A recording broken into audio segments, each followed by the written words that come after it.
أنا أقرأ برواية حفص من طريق عبيد بن صباح من كتاب الشاطبية.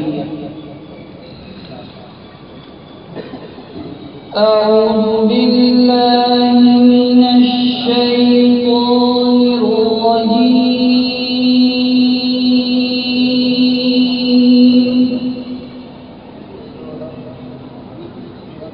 بسم الله الرحمن الرحيم.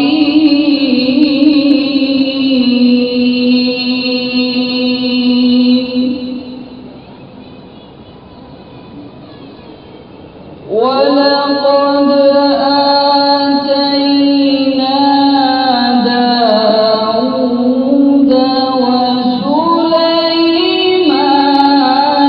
علما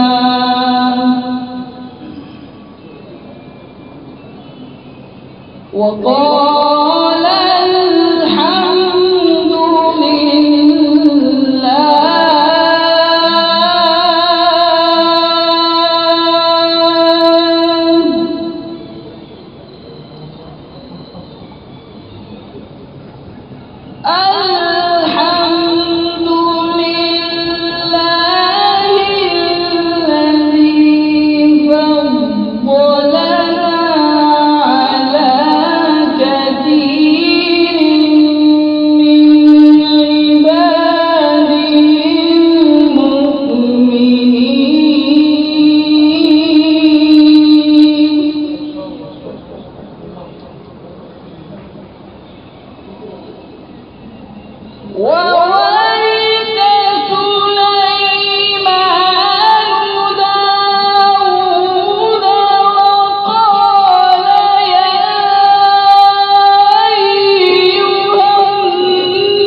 وأوتينا من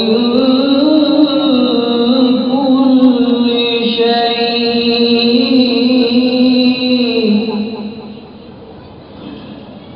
إن هذا لهو الفضل المبين.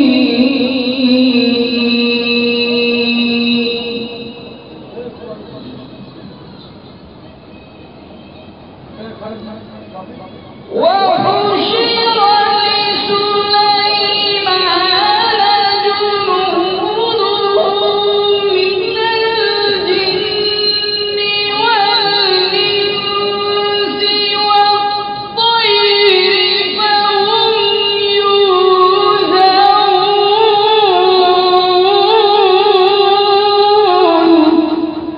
سبحان الله سبحان الله. حتى إذا أتوا على واد النمل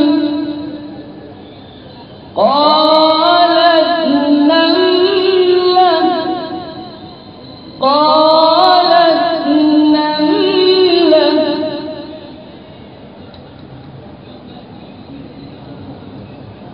يا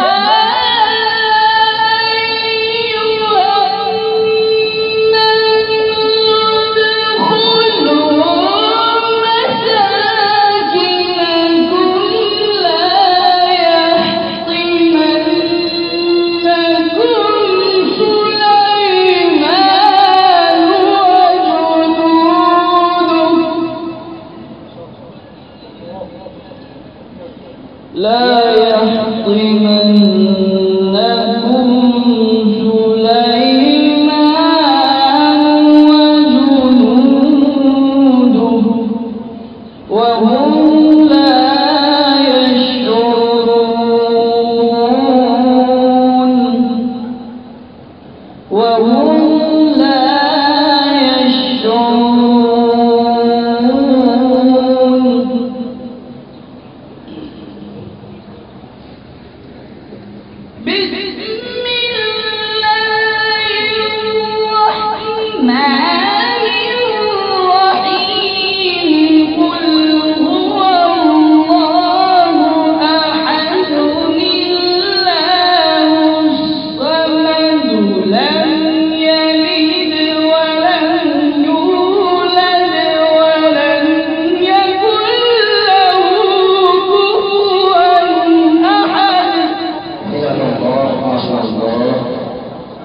لم يلد